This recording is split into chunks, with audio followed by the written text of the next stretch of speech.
Hey les amis, j'espère que vous allez bien.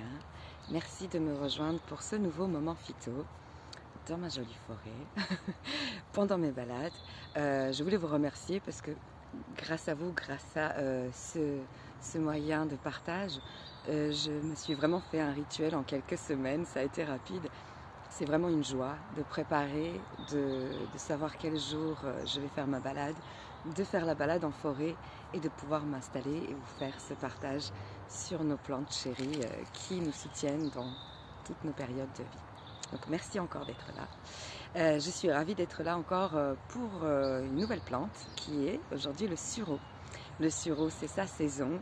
Il va fleurir ou il est en train de fleurir selon les régions, selon les climats. Et il est vraiment super chouette ce sureau. Et je vais vous dire pourquoi, ses spécificités.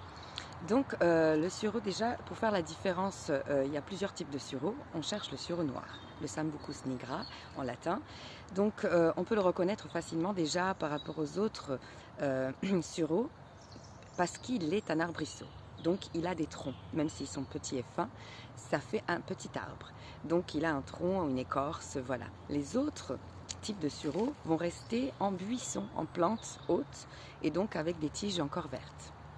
Il y a aussi la différence selon la floraison, parce que les petites fleurs de sureau sont en assiette un petit peu comme ça, elles sont toutes blanches et serrées, alors que d'autres sureaux ont des fleurs un petit peu rosées ou d'autres aussi. Mais déjà, le tronc vous donne l'indication que c'est le bon sureau.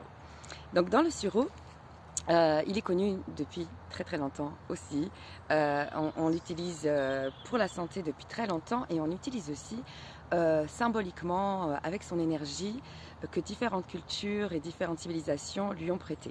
Par exemple, dans mes contrées, en Serbie, on va plutôt l'utiliser comme bénédiction pour les mariages. Donc on va cueillir des brins et ça sera cette symbolique-là.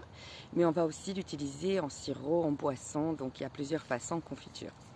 Donc je vous en parlerai tout à l'heure dans la vidéo pour vous dire comment le préparer, comment l'utiliser. Au début donc, pour vous dire les spécificités du sureau. Dans le sureau, nous allons pouvoir utiliser la fleur, nous allons pouvoir utiliser aussi l'écorce et les baies. Donc le spécifique pour les baies, à faire attention à ne pas les consommer crues. Elles doivent être cuites, donc on peut en faire des préparations cuites, parce qu'elles ont une tendance à être laxatives et parfois même vomitives, donc difficiles à digérer. Donc on va les cuire. Voilà. Donc pour vous dire, commencez par les fleurs qui est le plus commun, ce qu'on connaît le mieux, je crois, par les transmissions de nos anciens. Donc c'est la tisane de fleurs. Et donc l'utilisation de ces fleurs séchées ou fraîches ou préparées et cuites. Donc la fleur va nous apporter des mucilages, comme un petit peu la mauve, qui vont adoucir toutes les muqueuses, donc notre gorge, toutes les voies respiratoires. Donc les fleurs, la tisane de fleurs ou les préparations, les inhalations de fleurs vont nous faire du bien, surtout les petits états grippaux, fiévreux. Elle va aussi nous aider elle est diurétique, donc elle va nous aider dans les cas de fièvre à faire travailler le rein et à éliminer de cette façon. Et elle va vraiment être douce pour la gorge. Donc ça c'est côté des fleurs. Le côté, ils sont donc les fleurs en premier, ensuite les baies. Les baies, donc la particularité, ne pas les manger crues, mais les baies ont des tanins qui sont super bénéfiques pour notre circulation sanguine, antioxydants, plein de choses, mais aussi donc attention, diurétiques, parfois vraiment assez costauds, donc on les prépare en cuisson. Et il y a l'écorce qui va être aussi utilisée pour le soutien de la fonction rénale, donc pour cette dépuration, cette vidange de toxines. Et on aura donc les différentes façons de préparer la fleur, la baie et l'écorce. Voilà pour la partie un petit peu donc des tanins, des mucilages, des flavonoïdes, certains minéraux. Je vous mettrai comme d'habitude ça par écrit.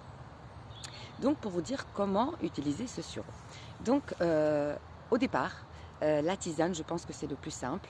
La tisane de fleurs de sureau ou cueillie par vous-même en cueillette, puis séchée, puis donc préparée en tisane. Ou vous pouvez acheter des sachets de fleurs de sureau pour préparer vos propres tisanes.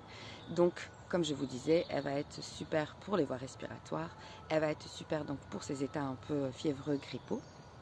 Elle va nous soutenir là-dessus. Et donc, on peut la faire comme je vous disais, en tisane. On peut en faire ce que moi je connais, mon histoire avec le sirop, c'est vraiment le sirop de sureau que j'ai buvais quand j'étais petite. Chez moi, c'est vraiment quelque chose de très commun. Il en pousse partout, donc on en fait beaucoup, maison. Et donc, c'est un parfum qui m'a accompagnée dans mon enfance. J'adorais ça. Un petit peu comme le sirop de pétales de rose. C'est des choses vraiment qu'on faisait très souvent.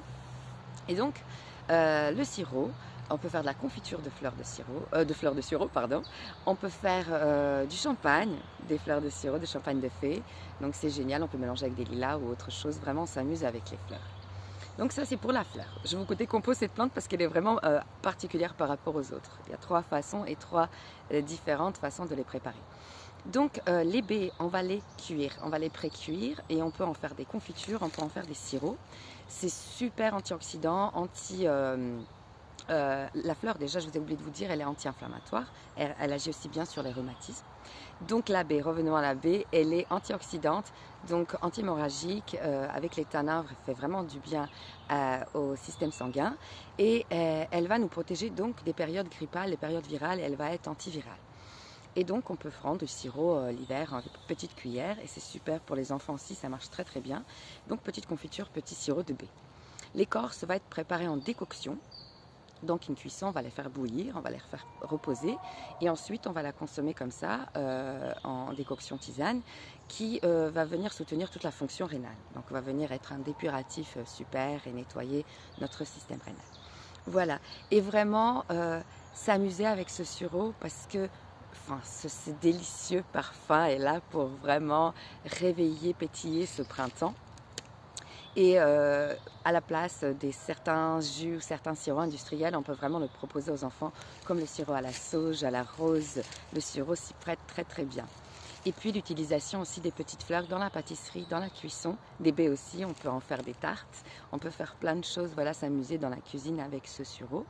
Donc, ou tisane, décoction. Vous aurez même de l'extrait de sirop en boutique. Vous pouvez trouver ça et vraiment l'adopter pour déjà sa magnificence olfactive, on va dire, et son goût très doux, très très sympa. Et puis pour tous ces bienfaits qui nous apportent ce soutien. Moi, mon réflexe, vraiment, j'étais très sensible de la gorge avant, de l'ORL. Et le sirop était mon ami avec la mauve pour soulager les douleurs de gorge, soulager l'irritation. C'était vraiment top. Voilà, donc n'hésitez pas. Adopter notre ami le sirop et tous ses bienfaits donc sur 3 plans différents, celui qui vous intéresse. Vous trouverez bien sûr plus d'infos sur mes petites fiches sur Insta. Et je vous embrasse. Je vous souhaite de prendre soin de vous donner du temps. Prenez du temps pour faire des petites balades, prenez du temps pour lire, prenez du temps pour méditer, prenez du temps pour faire du yoga, pour prendre soin de vous, de votre corps d'amour. Et je vous souhaite une fin de semaine super et on se voit très très vite pour un nouveau moment phyto. À bientôt!